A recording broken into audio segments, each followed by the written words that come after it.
Hello and welcome everyone to the Summit to Sea project update talk tonight. My name is Gwenno Edwards and I'm going to be the chair and the facilitator for this event, and it's my job tonight to kind of get us through everything and make sure that we've got enough time for all of your questions. I'll introduce you to our two speakers in a moment. But just before that, I have a couple of bits of housekeeping to go through. So first things first, this session is being recorded, and that's so that we can use sections of the talk again to share on the website and social media, and to share with anyone who was unable to attend tonight. But the most important thing for you to know is that your faces and your voices are not on the screen, so we can't see or hear you, so you can relax. Panelists and speakers, we will be able to see you, and we'll get your faces up on the screen in a second. But just because we can't hear you or see you, that doesn't mean we don't want to hear from you. So there is a chat box and a Q&A box at the bottom of your screen that we'll encourage you to use throughout tonight's talk. And we'll be suggesting at different points when you can submit as questions. But yeah, if there are any questions that come up for you, put them in that Q&A box and we'll come to them in the Q&A session later on. And we will be launching a few polls throughout the session as well, just to kind of keep you engaged and see what you think of different things. The answers to those will be kept anonymous. And I also want to note that I've got Sophie here behind the scenes who's going to help us get all the tech running smoothly. And I'm also going to ask Sophie, would you be able to launch our first poll for the evening? So hopefully in a second, you'll see something pop up on your screen asking you how much do you know about Summit to Sea? And then feel free to let us know how much do you know about Summit to Sea? We'll just leave a few seconds for the remaining people to let us know. Great, thank you very much. And if Sophie, you could share back those results with everyone, that'll be interesting for everyone to see. So we've got a mix. Most of the attendees know a little bit or some information about Summit to Sea. So hopefully we can share a lot more information with you about that tonight. Thanks very much, Sophie. And the next bit is I want to introduce you to our speakers tonight. So first of all, Siân, can you come on camera quickly and say hello to everyone? Hello everybody. Diolch yn fawr, Siân. And our second speaker tonight is Steve. Come and say hi, Steve. Hi everyone. Great, thank you very much, Steve, and we'll come back to you both very shortly. And I'm just going to quickly go through the agenda for tonight. So what we're going to do is, first of all, we're going to hear a project update talk from Siân. And that's where Siân will kind of run through the context of what's happened to date and what's coming next. We'll hear a short talk from Steve after that. And as I said, one of my jobs is to keep us on time and make sure that there's enough time for all your questions, keep them coming in the Q&A. And then just before we close at 6:30, we'll go through next steps and future events. So that's the agenda for tonight. And as I said before, I really encourage you to use that chat box. A few of you are doing that already. Keep those comments coming and use the Q&A box if you've got a question that you'd like to ask the panel. And without further ado, I'm going to hand it over to our first speaker for tonight, which is Siân. Croeso, Siân. If you want to get your camera on, great, and get your slides ready to go. And I'm going to hand it over to you.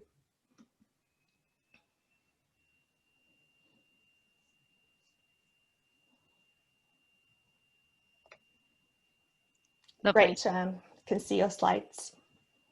Great. Diolch yn fawr, Gwenna. Thanks, Gwenna. Yeah, as Gwenna explained, I'm going to spend the next 15 minutes or so updating you on the project, giving you an idea of what to expect over the next year or two during the project's development. But firstly, a little bit about me. So I'm Siân. I've been working for the project since August last year. I live in Aberystwyth, and you can often find me either swimming early in the morning or running along the coast path with my dog Mabon, who hopefully this evening won't be featuring in the talk. He had a bit of a starring role last night in the Welsh version of the talk. Before I joined the project, I worked for Mentor a Business in their co-wine project, which focuses on supporting Welsh food and drink producers. But before then, I lived and worked on Bardsey Island and essentially for 3 years, where I was the island manager or warden, depending on who you spoke to. So this is me on the trusty 135 tractor after taking delivery of our winter supply of gas. My role there was pretty varied, but was primarily focused on making sure that the buildings were maintained, so fixing windows, fixing slates that had gone missing, painting, cleaning, all of that kind of stuff. I welcomed all the visitors that would come to stay or visit for the day, and then making sure that the island infrastructure functioned well. Considering the island is off-grid, that included anything from maintaining the water system to installing and managing the compost toilets, which was actually one of my favourite jobs. But some of my favourite elements really were in helping out the farm with lambing, helping with lambing, dosing, or rounding the sheep up the mountain, which is still done in the same way it has been for years.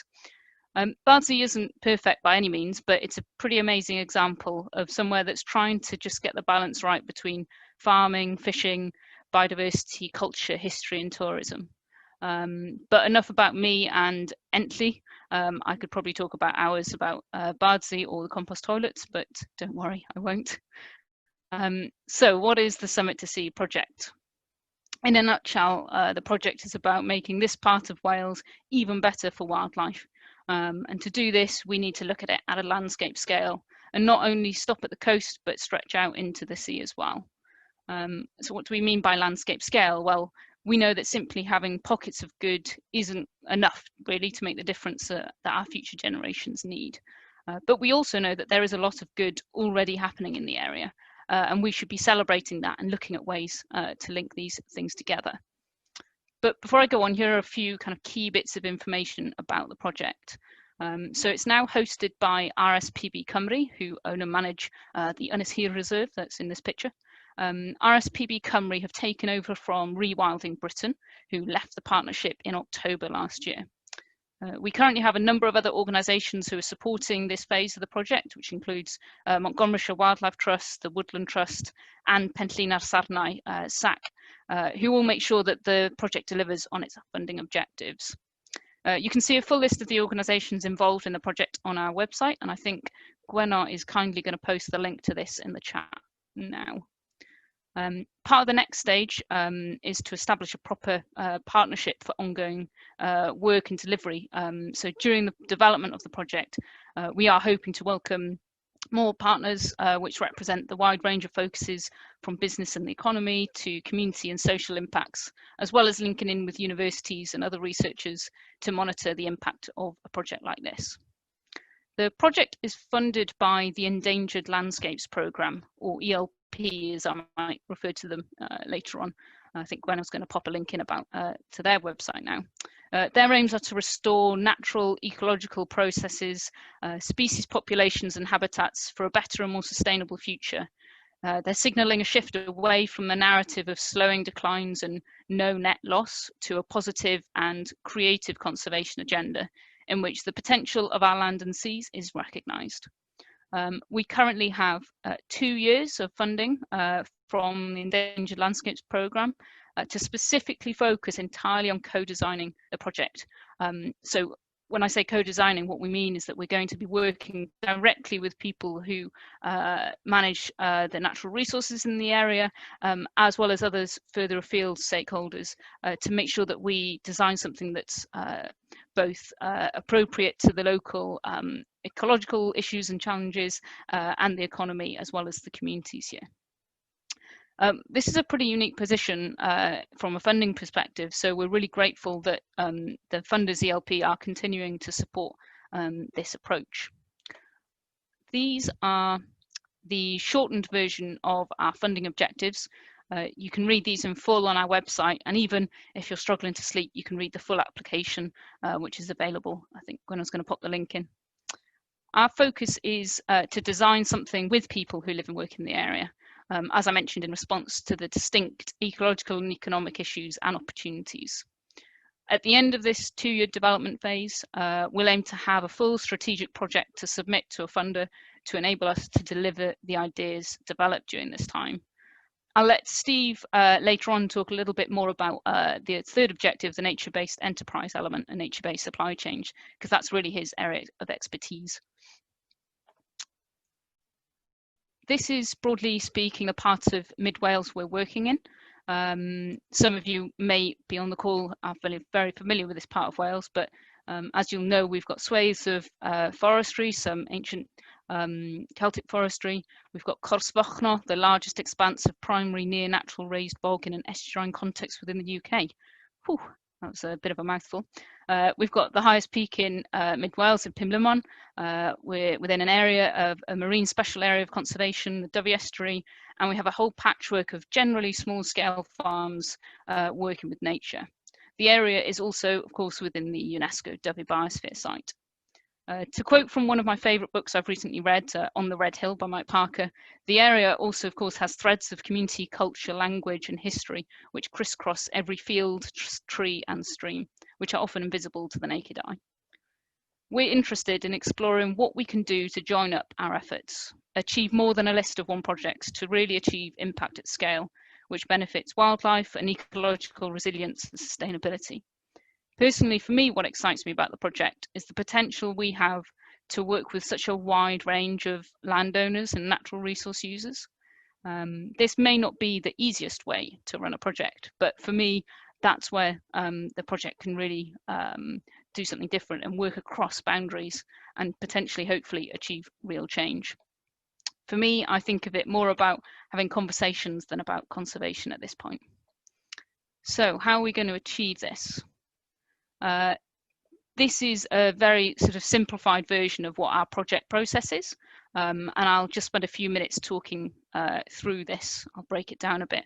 But before I go on, just a reminder to, if you do have any questions, pop them in the Q&A box and we'll work our way through them at the end. So firstly, why? So we need to work out why, make sure that we've got agreement on why the project exists in the first place. Of course, based on conversations we've had over the last couple of years and information we have from a wide range of reports, we've got a fairly good idea of what the big issues are that we face. But we are also starting to get a better idea of the unrealised potential. For example, we know that we're facing a huge decline in biodiversity, but we're also hearing that there is a frustration at a loss of local resource control. So how could we address that issue by realising the potential at the same time? The next step is to understand where we currently are. What is the state of now? Again, we've been gathering quite a lot of this and pulling together a range of information and things like the area statements that NRW have been working on help towards that and informing that. But more recently, we've launched a questionnaire on natural resource use in the area, and that's really helping us to broaden out our understanding of that and get a really individual level. We've already had a really good response to that, and we'll be posting the link for that right at the end of the talk. I'd urge you all to go and fill it in. It's really going to help inform the next development of the project.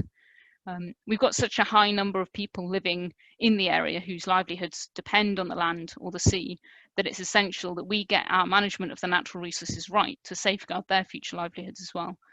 So we really do want to hear and incorporate the vision and ideas of those people. At the minute, we're working out the best way to host this. So if you've got any ideas, let us know. We're thinking about a kind of a wiki page, but somewhere online that's open access that people can personally contribute and share ideas with. But yes, we'll be continuing to kind of work out what the state of now is over the next 12 months or so. So this is where things get a bit more interesting. So based on what we've heard to date, we have got a bit of a draft vision, but we're holding an online workshop on the 30th of September to check in with people on that. Once we've agreed the vision, we can then start to look at developing a broad set of criteria that will help us judge the ideas of the next stage to ensure that we actually do deliver on the vision. Throughout this process, we'll be drawing on inspiration from projects already running in the area, for example, the work of Machmaitlon, or hearing from farm clusters involved in sustainable management schemes. But we're also looking further afield for inspiration. So the Tir Amor project on Penllyn, which has some excellent examples of looking at catchment level and integrating land and sea management. There's also the Burren programme in the west coast of Ireland, which I was lucky enough to visit last year, which highlights the important role that farming plays in supporting the rich biodiversity and cultural heritage of the Burren. And the middle picture there is from one of the ELP sister projects that's being funded, the same as ours, which is again looking at a huge area of the Turkish coastline and how it can change the management of the fisheries there to improve biodiversity and the local economy. So as I said, we'll be doing this through a series of workshops, the first one at the end of this month, continuing our conversations one-to-one with people, checking in more broadly through drop-in sessions, either online or in person, depending on the COVID restrictions. And we're also hoping to invite people in for some talks on their work. So if you've got any recommendations of great projects or you're involved in a project yourself, do let us know. It'd be great to hear from you. And also the workshop that we're hosting on the 30th, I really want to build on some of the excellent work that happened with the People's Assemblies in the area earlier this year, which the one I actually helped facilitate one of the breakout rooms. Ellen Jones and Ben Lake co-hosted this event with the local Extinction Rebellion group, and it was focused completely on land use and food production in Ceredigion. It had over 150 people take part in it, and it already identified some key areas of interest that I think this project can build on, and certainly using the skills and the techniques of the People's Assembly was quite impressive to witness. So once we've come to a place of broad agreement on these aspects, we'll then start looking specifically at possible solutions or interventions. The question I often get asked is, what type of things do you mean? And partly this is dependent on the previous stage when we'll be discussing the vision and criteria. But to give you an example of a few ideas which have already come to the fold, one of the ideas is to provide an ecological survey for all landowners in the area, giving this information to them to enable them to use it in a range of ways which benefit their business and the nature on their land, but also to start looking at collectively the impact on an area across holdings. One of the other ideas is exploring the opportunity of reintroducing the native oyster and other opportunities through aquaculture. We could build on the idea that Tir Amor did on Penllyn of surveying a particular river system. So in Penllyn they looked at the Afon, the Daron that comes out in Aberdaron because they lost their blue flag. And so looking at the impact of what land management changes could do to improve that, and it's now got the blue flag back. So that's a great example. Or even expanding on access routes across certain stretches between sites, for example, between Cletur in Treddol and the Ynys Las Visitor Centre, which could incorporate links to the local history and also join up other local products along the route. These are just some of the ideas based on the conversations we've had over the last year, but we'll be gathering more ideas as we proceed. And once we've got the vision and our criteria in place, we can start to work through this list with people to see what ideas we should start exploring further. Broadly speaking, these ideas seem to be falling in these kind of 5 main themes.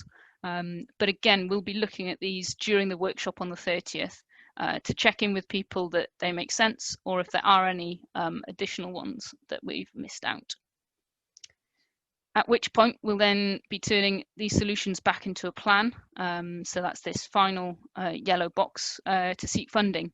The box in grey here on delivery, this isn't actually part of our funding from ELP during this period, but this is what we would then move on to if the funding bid is successful.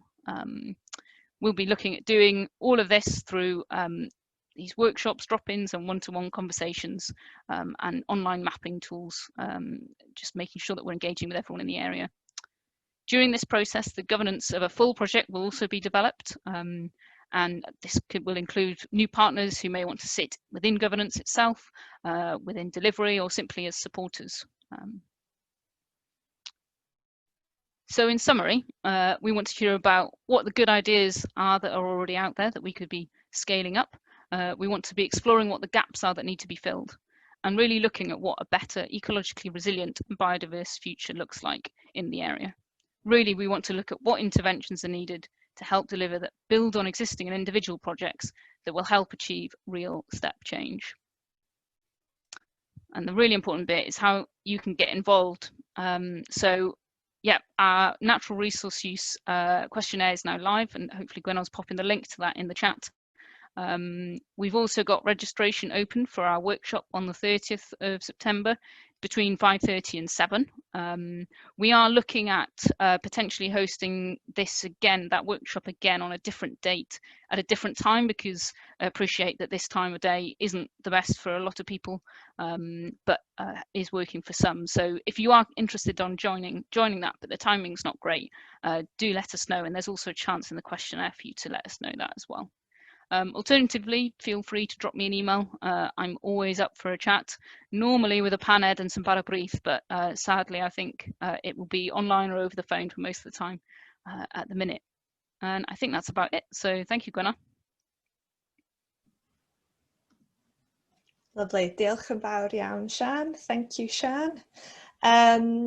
So that concludes Siân's update talk, and as we've said before, if there are questions coming up for you as any of the speakers are speaking, please make a note of them in the Q&A function, and we'll get back to them later on in this session. Just before we hear from our next speaker, I think it's time to launch our next poll, Sophie. Would you be able to pop that up on our screens? Great, so you should see a question up on your screen now, which is asking which colour tractor was Siân sitting on. And we'll give you a few seconds to answer that. As I said, this is anonymous, so it doesn't matter if you get it wrong.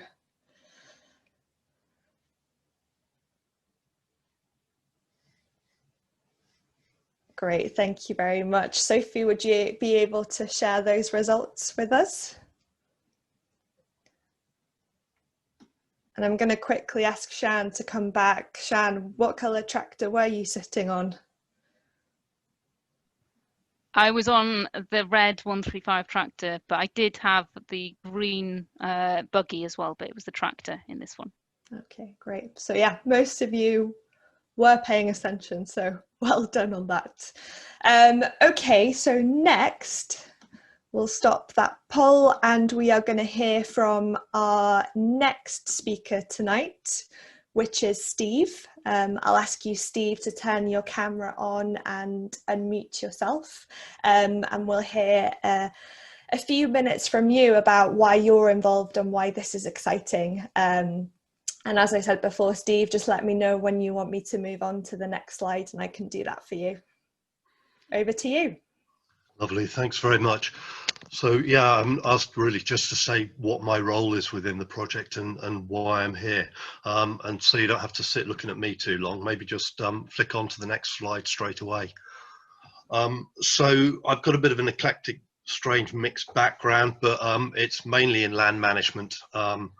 Starting out in conservation, also worked for a while as a forester, worked a lot on agricultural contracting, and quite a fair bit of time overseas. But the last sort of 20 and more years has actually been on engagement and consultation, but particularly focusing on large-scale participation, both here in the UK and in other countries. I think this project is particularly exciting because we're in a stage where we can really start to try and follow a genuine co-production participatory approach.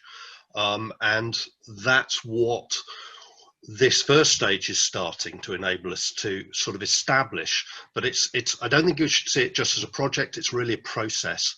And we're hoping that a lot more than just a single fund or a single opportunity comes out of it, that it can be much more of something that engages a larger number of people in something which is a change maker over quite a long period of time.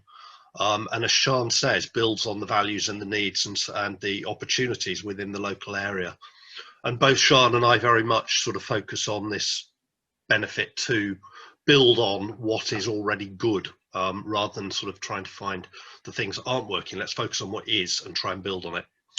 And I'm bringing into particularly doing a lot of work on nature-based businesses and nature-based supply chains. So basically business that works proactively rather than just passively or reactively to supporting nature and wildlife. And obviously in this particular context at scale. That picture is actually my own small holding, and we were just marking up some of the fields where we needed to go in for the next hay cut.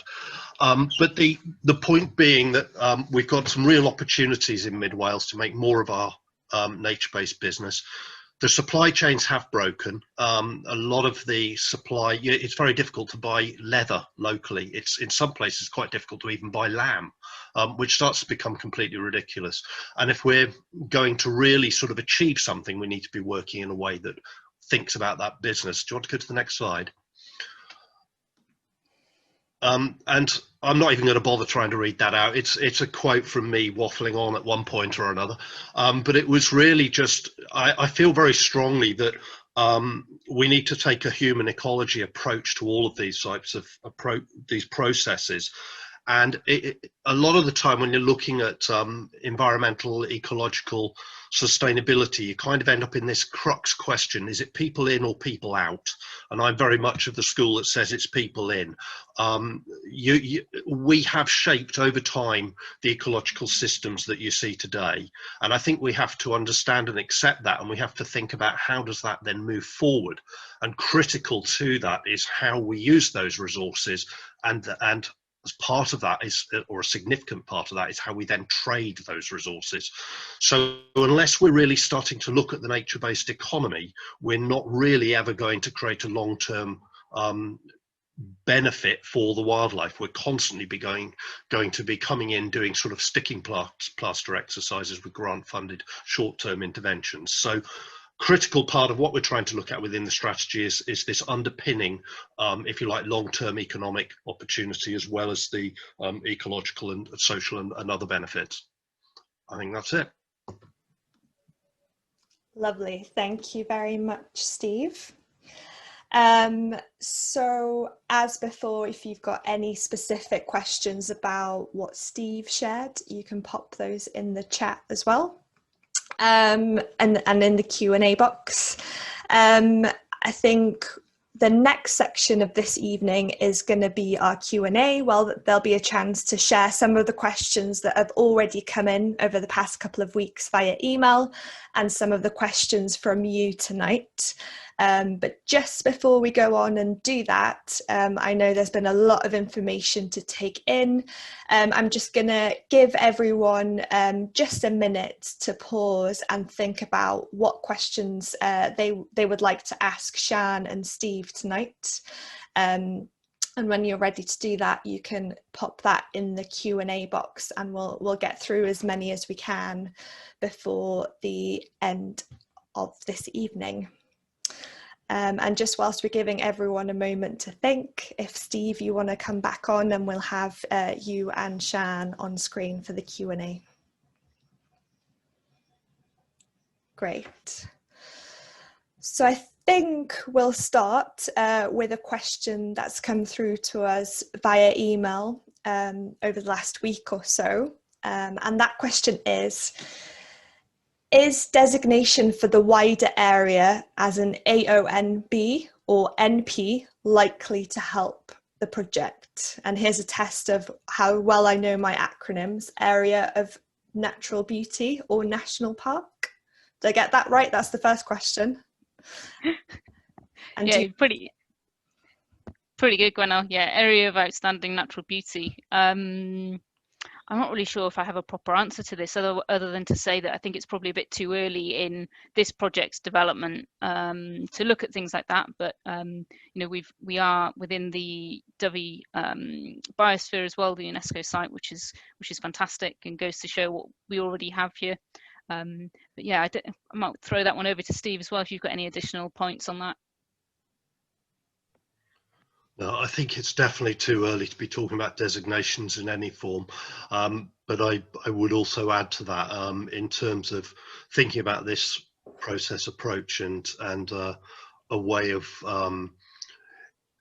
building an opportunity for nature to thrive alongside or within the context of how we live and work with our own resources. Maybe we're moving from a space of talking about designations into a space where we're starting to talk a lot more about a completely different way of thinking and working. And I know that certainly we've had a few comments coming in, and we've had quite a few conversations already with different stakeholders in the area around the impacts of COVID and the changes that have already started to happen. So yeah, it's too early to be talking in any form about designations, but I also think there's a bigger conversation to be started. Great, thank you very much both. So we're going to move on to a question that's come through in the Q&A tonight. And I think I'm going to throw this one over to you, Steve. Is there such a thing as a local directory of nature-based businesses? That's interesting. Partially is the answer. And actually, in part of my other work in Nearly Wild, we've actually been developing one. We tried to do one across the UK, but it wasn't, for a whole variety of reasons, it was too early days for that. We're currently actually working on one for Mid Wales, specifically at the moment only within Powys, because that's where we've got some support, and we're testing it with the businesses that are coming forward. But that's very rapidly developing, and I don't think it'll be long before it's going to be taking a much larger section across Mid Wales. There's also, if I could just add to that, this problem about what a nature-based business is. It's a term that's getting bandied around a lot. It's being used a lot in the international field, but I think it's getting used more and more now in the UK. And what we've been working on is thinking more in terms of categorization of business and how they can or can't or do work proactively, passively, or reactively to how they benefit nature and wildlife.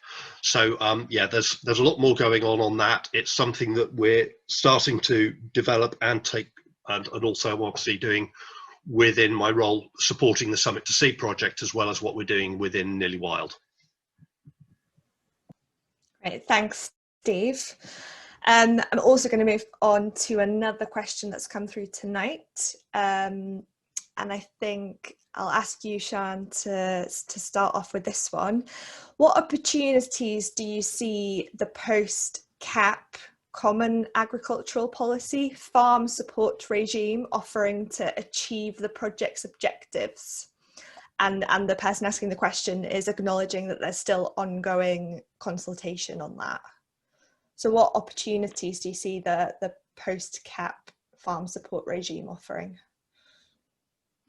Yeah, absolutely. I mean, as the questioner asked, there is obviously still an ongoing consultation into that, and that's partly why we as a project have extended our kind of co-design period to make sure that we can be responsive and reactive to what that policy becomes. But there does seem to be a push towards nature-based farming being pushed, and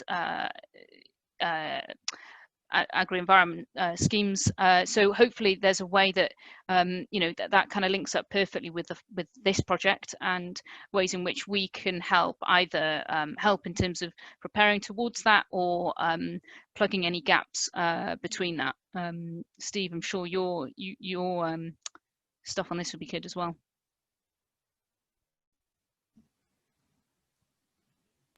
Yeah, I mean, it's such a big subject area. I'm not sure that I can really add a huge amount to that, Siân, to be honest with you.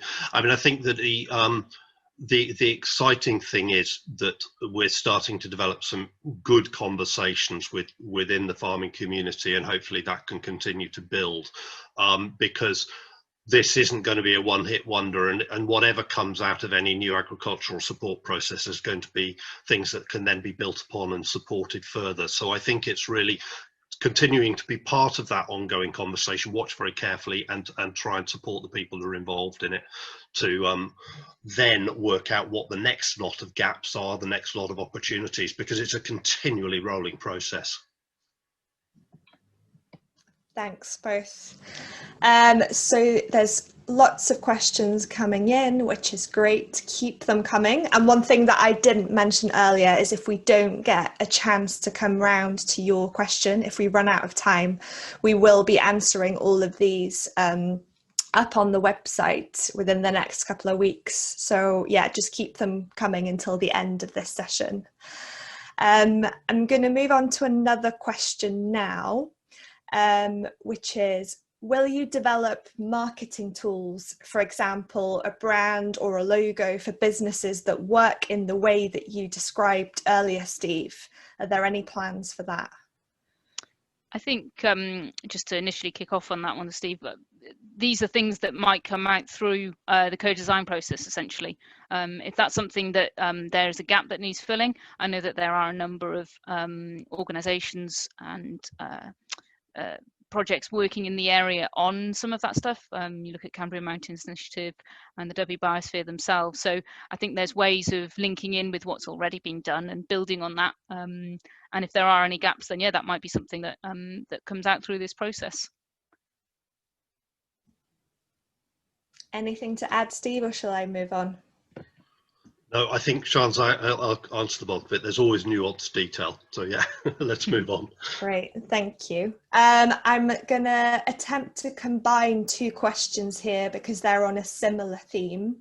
There's a question about, will there be an open call for specific projects and what funding will be available to achieve these? Is it revenue or is it capital funding? And then linked to that, if you could answer it afterwards, is how are you looking to help? How are you looking to help get investments, private and public, into these businesses, i.e. truly ethical, social and sustainable investment? So I can repeat that again because I know it's quite a long question. So first, will there be an open call for specific projects and what type of funding will be available? And then secondly, how will this process of getting investments into these businesses look like, and how do you do that ethically, sustainably, socially? Who would like to kick off? Whoa, thanks for merging some mega questions there, Gwenna. Sorry, questions. No, it's Jan, no problem. So in terms of the funding calls, I think we're trying to kind of move away from it being a specific kind of call for funding, and we want to really, you know, as we mentioned, the sort of co-design of that. So we want people to be part of creating that vision and creating the criteria for how we deliver that vision. And so through that, I'm sure there will be people who already want to be contributing some solutions or intervention or project ideas to that. So I'd urge everybody to get involved in this as we progress.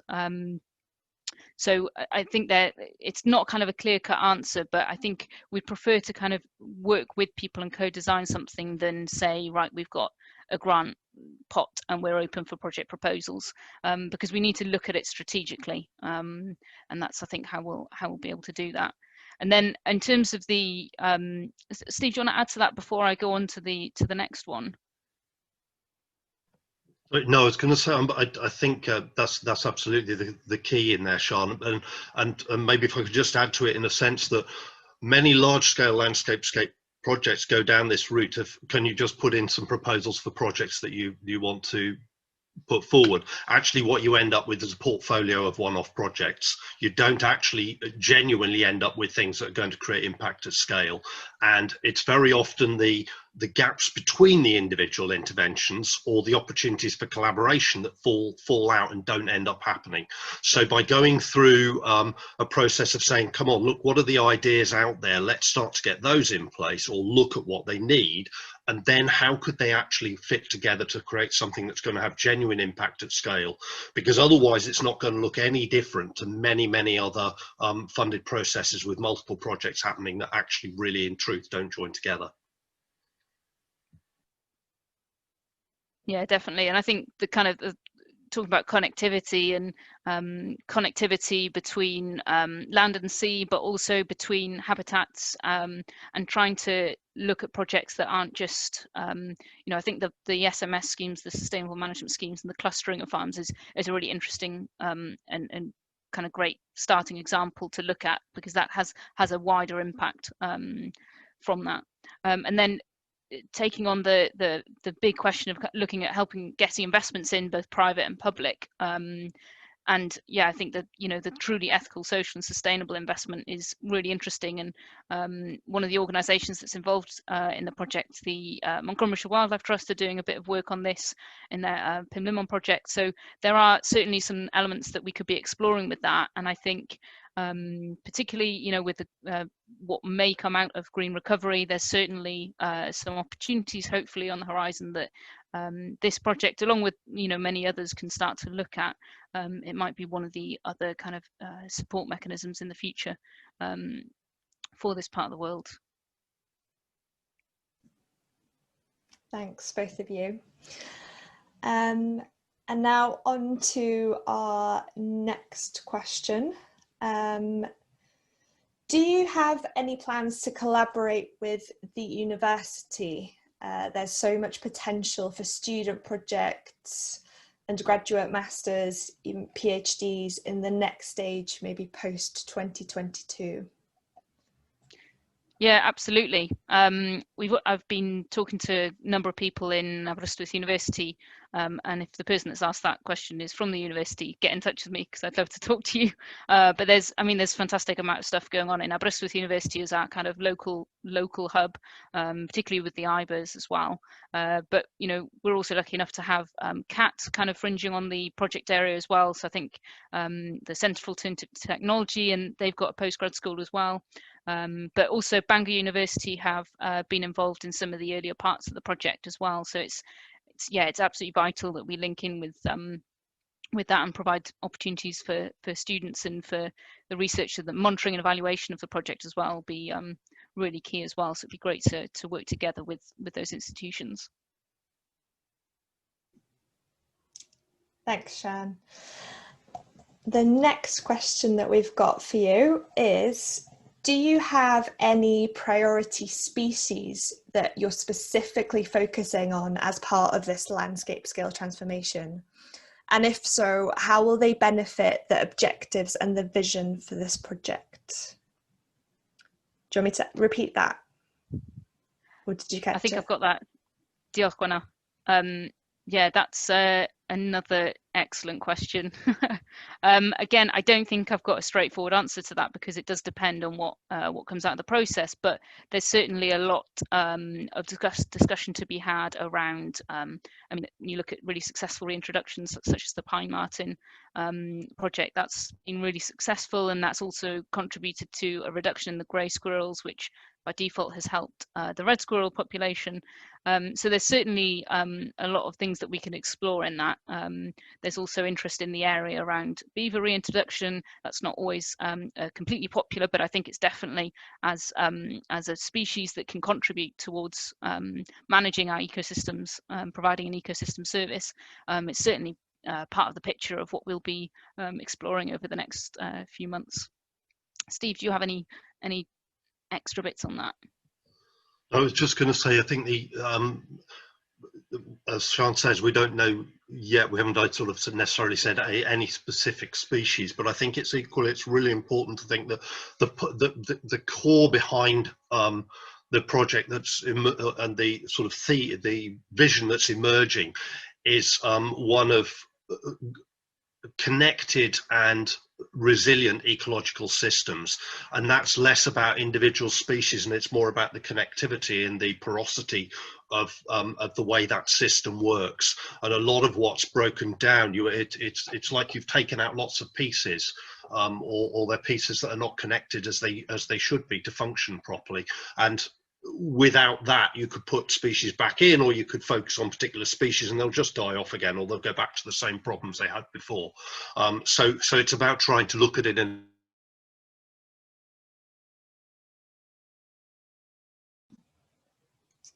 Shan, has Steve's screen frozen for you as well? He has at the minute. Hopefully he'll come back. Okay. Come I'll back In a with different way, and if you like, applied systems thinking. Great, thanks, Steve. We missed just the end of your sentence there, but I think we'll move on to the next question because we've still got quite a lot to get through. I think the next one that I'm going to ask is, someone has recently spent time cycling around the area and noticed that some of the upland areas are overgrazed by sheep. How do you see a future that can combine sheep farming and nature? I'm looking at you, Steve. Is this one that you can start us off with?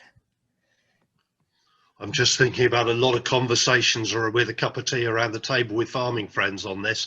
I mean, that's a massive topic area, but broadly speaking, the sorts of conversations that people are having are,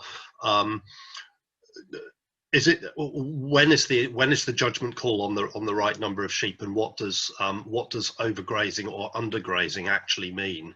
How do you apply it in each individual context? Because it's much more nuanced than to say somewhere is or isn't undergrazed. I mean, I fully accept what you're saying, but I think the other thing is talking about a greater range of stock, so that you're not only looking at sheep on the hill. And there's been a lot of discussion around more cattle on the hill. There's also been some discussion with some of the farmers about other, who are having thoughts about other types of animals as well.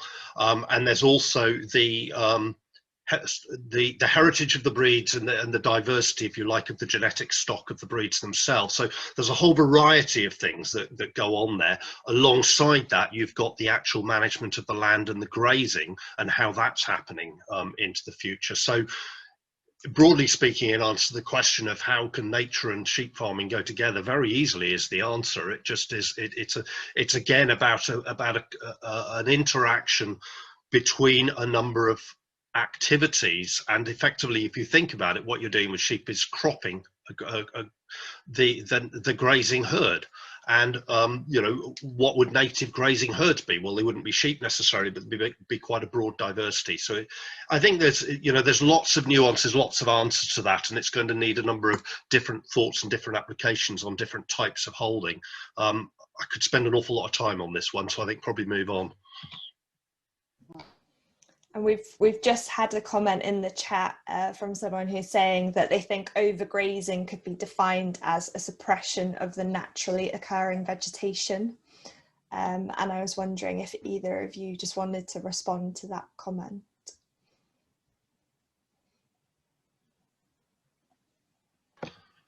Sorry, Gwen, can you just read that out again? I was trying to read and switch and something at the same time. Don't worry, there's a lot happening here with the tech behind the scenes. I'll happily repeat that.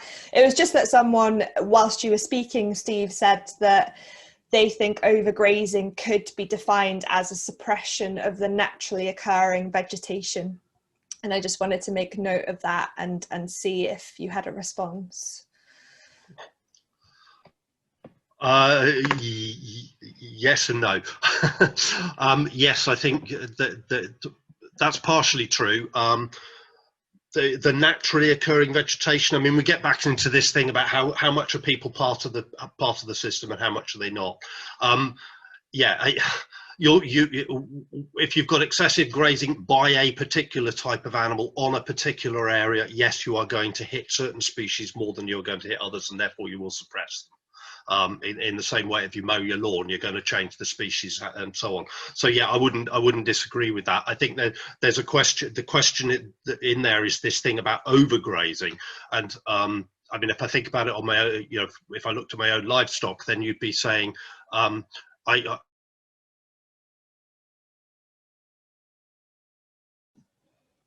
think we've lost Steve again, so I'm just gonna turn his camera off and hope that he can Someone would say I'll rejoin be us in a overgrazing because I'm second. causing poaching on the ground. Another person would say you're overgrazing. There we go. We've lost Steve for a second and hopefully he'll come back. I'm going to move on to the next question.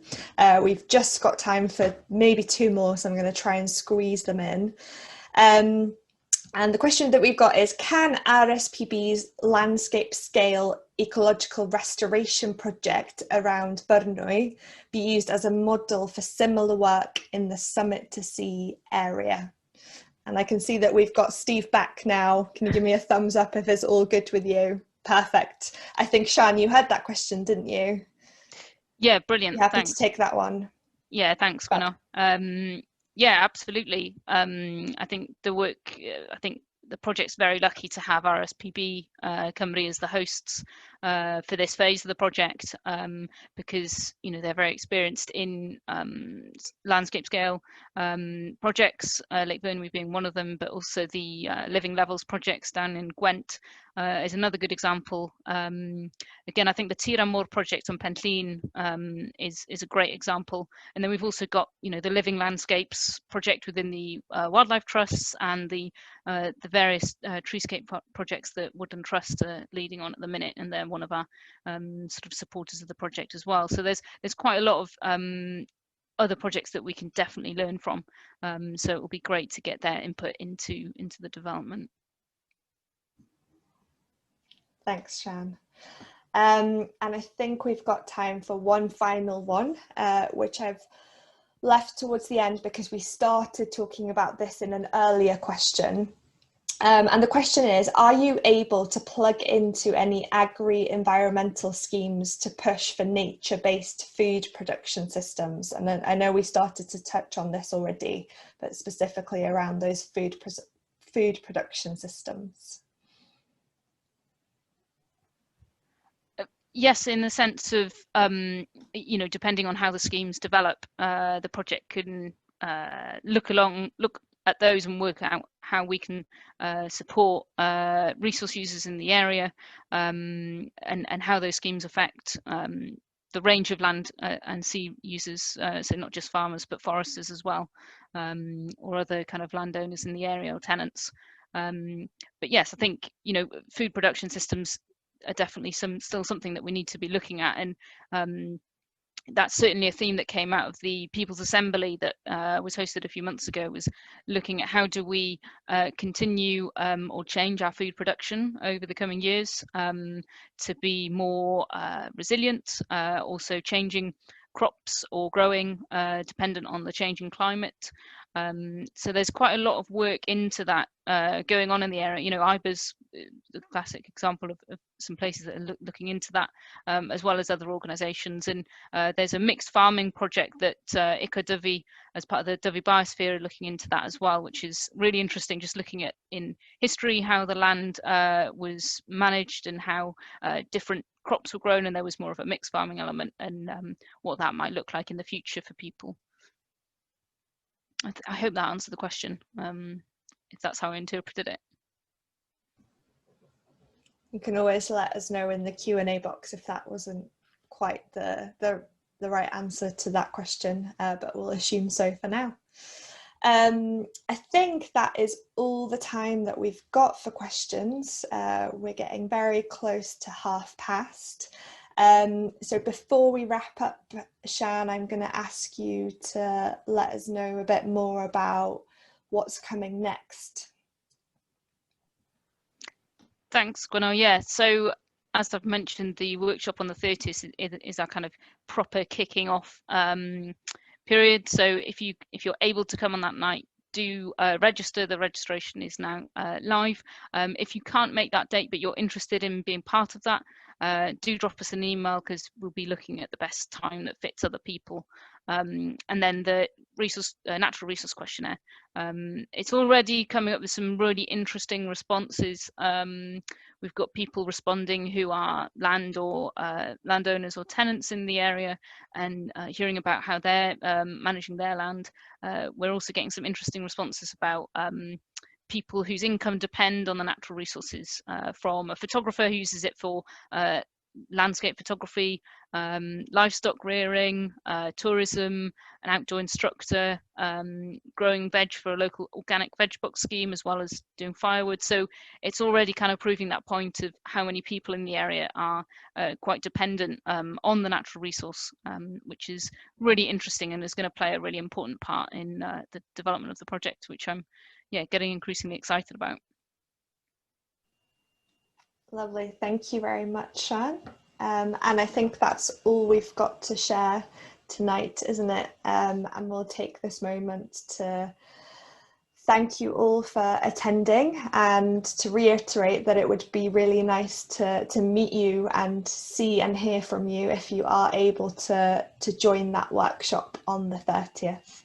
And I'll pass it on to you, Siân, for the final word. Great, diolch Gwenna. Yeah, thank you so much, Gwenna, for being our tech extraordinaire and looking after us tonight, and Sophie behind the scenes. Cheers, Steve, for saying your bit and contributing very eloquently to the questions as well. And thank you, everybody, for joining. I know, well, in Aberystwyth, certainly it's a glorious evening. I'm going to go and get some chips and sit on the beach in a minute. So thanks for joining and taking time out from a lovely late summer's evening. Diolch yn fawr.